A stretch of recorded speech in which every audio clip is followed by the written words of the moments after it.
كيفاش كنشوفوا في رمضان الدروس الحسنيه الرمضانيه، وانا في نفس الفتره في رمضان نفسه وفي نفس الوقت كيدخلوا فيا القنينه.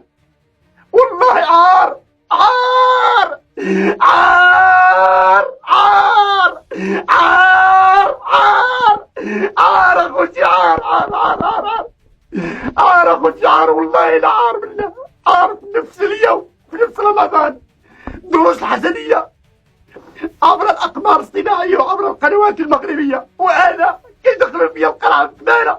كنعتذر لسيدنا الله يجازيه بخير والله ينصرو والله يحفظه والله يحفظ له ولي العهد ديالو ويحفظ له العائله الاسره الملكيه ويحفظ الشعب المغربي كله.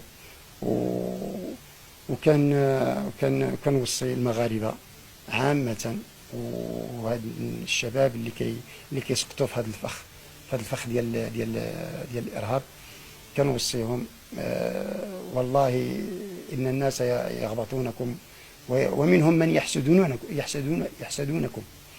الناس كيغبطوا منكم على ملككم ما شاء الله، يعني ما شاء الله يحب شعبه وخدام مع شعبه، والله ينصره والله يوفقه والله يوفق جميع المسلمين لما يحب يرضى لما يحبه.